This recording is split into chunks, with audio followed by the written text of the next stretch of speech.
사형장으로 끌려가는 죄인이 사형 집행인의 심기를 건들면 어떻게 될까요?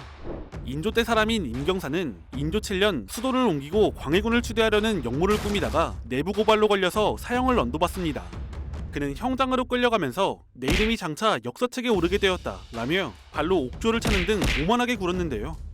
이에 사형 집행인, 그러니까 우리가 흔히 망나니라고 부르는 사람이죠. 망나니는 임경사의 행동에 크게 화가 나 그의 목을 단칼에 베어버린 것이 아니라 정말 잔인하게도 그의 등에 칼을 3번이나 내려 찍은 뒤 칼로 사지를 찢어버렸습니다. 사형 집행인한테 이렇게까지 할 권한이 있는 것 같진 않지만 심기를 잘못 건드리면 어떻게 되는지 보여주는 사례입니다. 이번 영상에선 조선시대의 사형 집행인 망나니에 대해 알아보겠습니다. 사극에서 사형 장면을 보면 거의 거짓골인 사내가 큰 칼을 들고 나타나 덩실덩실 춤을 추다가 술을 한 잔 들이켜 칼날을 내뿜고 단번에 죄인의 목을 베는 모습을 볼 수 있습니다. 우리가 흔히 망나니라고 부르는 사형 집행인의 모습이죠. 그런데 조선 말기화가 김윤보가 그린 이 참수형 집행 장면을 보면 옷이 의외로 멀끔하고 칼도 우리가 알고 있는 칼과 조금 다릅니다. 저희 채널에서도 이 칼을 쓰고 있는데 실제로는 이렇게 손잡이가 더 긴 협도를 사용했죠. 망나니의 이름도 사실 망나니가 아닙니다. 이 말은 보통 조선시대의 사형집행관을 낮추고 비하하는 말인데요. 따라서 공식적으론 한양의 감옥인 전옥서의 집행관은 행영쇠장, 지방에선 도우탄이라고 불렀고 사형집행은 원칙적으론 군인이 해야 했기 때문에 회자수란 이름으로 불렸습니다. 회자수는 사수나 살수처럼 원래는 병과의 이름으로 앞에서 본 일종의 의장용 무기인 협도를 쓰는 사람입니다. 대장을 호위하며 위험을 과시하는 일을 했죠. 그러나 이것을 사형에 쓰면서 회자수는 사형 집행인이 되어버렸고 말의 의미도 사형 집행인을 뜻하게 됩니다. 무기와 이름이 달랐다면 나머지는 어땠을까요? 죄인을 무릎 꿇고 앉게 한 다음 단칼에 내리친다. 사형수의 입장에선 이렇게 고통이 적게 끝나면 가장 좋겠지만 사실 정말 운 좋은 경우나 가능한 일이었습니다. 당시 사람 목을 한 번에 자르는 것은 쉽지 않았던 것으로 보입니다. 구한말 조선에 방문한 세비지 랜도어의 고요한 아침의 나라 조선이란 책을 보면 사형 장면에 대해 이렇게 묘사하고 있습니다. 사람들은 한 사람씩 차례로 끌려내려와 사형 집행인에게 인계되었다.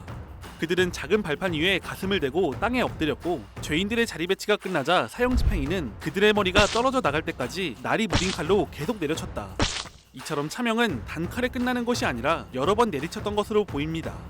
사실 그 뒤에 이어지는 내용을 보면 이것도 운이 좋은 편에 속했습니다. 책 내용에는 몇 명의 죄인은 무자비하게 죽었다. 예를 들면 세 번째 남자는 건장한 어깨의 소유자였는데 사형 집행인이 목을 내리친다는 것이 그만 빗나가는 바람에 신호와 함께 그의 어깨가 순식간에 잘려나갔다.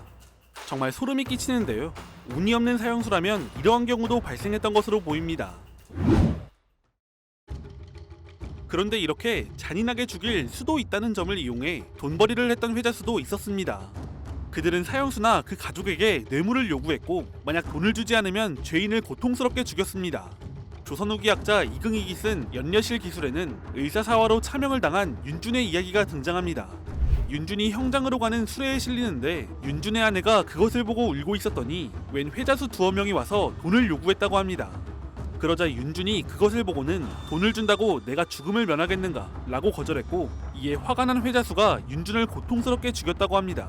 사형수의 입장에선 어떻게 막을 수도 없는 일이었습니다. 그나마 조선 후기에는 비슷한 상황이 발생하자 벌을 내린 기록이 있습니다. 순조 임금의 장례 때 장지를 선정하는 일을 맡은 양덕현감 이시복은 이를 제대로 수행하지 못했다는 이유로 1835년 3월 사형 선고를 받습니다. 이에 의금부도사와 전옥서의 관원들이 참여한 가운데 전옥서의 행영쇠장이 그를 처형했는데 분명 참수형에 처할한 판결에도 불구하고 그는 제수의 몸을 조각 내어놨습니다. 이유에 대해선 선고 내용을 잘못 전달했다는 말도 있지만 마찬가지로 죄수가 뇌물 요구를 거절했기 때문으로 보기도 합니다. 결국 사형을 집행한 행영쇠장과 현장에 있던 의금부도사, 전옥서의 관원들도 처벌받았습니다. 반대로 똑같이 돈을 받았지만 사형수의 가족들이 회자수에게 먼저 찾아가 돈을 건넨 사례도 있습니다. 1839년 기해박해 당시 천주교인 최경환의 부인이자 우리나라의 두 번째 사제였던 최양업 신부의 어머니 이성래는 당시 마카오에 있던 최양업 신부를 제외한 5명의 자식과 함께 옥에 갇혔습니다. 그런데 이런 상황에서 옥중의 3살짜리 막내가 굶어 죽고 마는데요.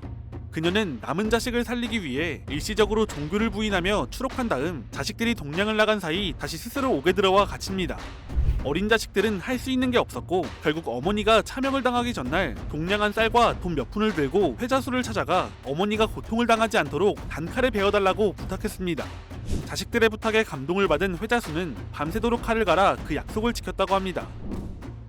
한편 이들은 거리에서 행패를 부리기도 했습니다. 철종 때 임술록에 기록되어 있는데요. 이들은 설날이나 추석과 같은 명절이 오면 떼지어 거리로 나가 쌀가게에 가서 쌀을 마구 퍼갔다고 합니다. 자신들이 사형 집행인이란 점을 이용한 것인데 이러면 사람들이 불결하다며 제수용품으로 쓸 수 없다고 사지 않았습니다. 또 시장을 돌면서 사람들의 물건이나 돈을 멋대로 빼앗았습니다. 망나니는 관에서 받는 돈이 충분하지 않았던 것으로 보이는데 이들의 직업 특성상 다른 일을 하기도 쉽지 않았습니다. 결국 관아에서 전답을 사 그 수입을 이들에게 급료로 지급하면서 해결할 수 있었습니다.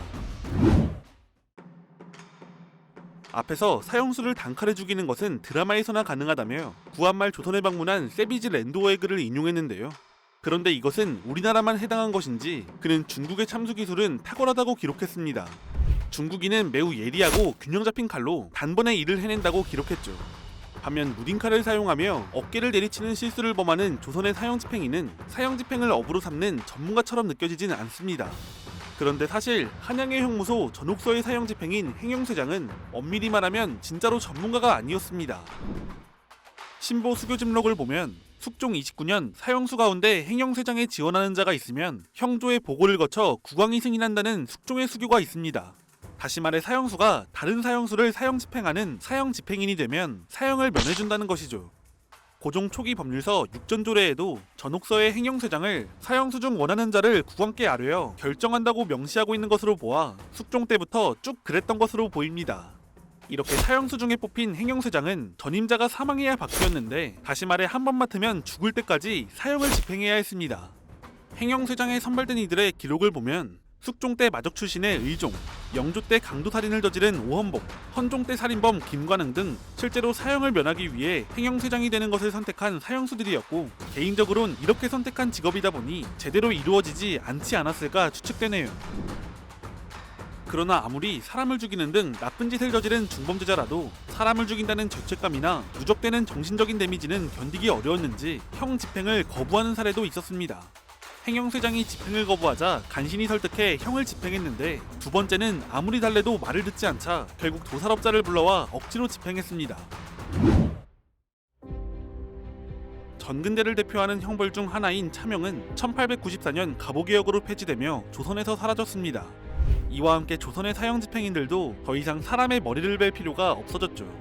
이렇게 참수형은 대부분의 나라에서 금지됐지만 아직도 형을 유지하고 있는 나라가 존재합니다. 이슬람 율법인 샤리아에 따라 법률로 두고 있는 경우인데 실제로 공개적으로 집행하고 있는 국가는 사우디아라비아뿐입니다.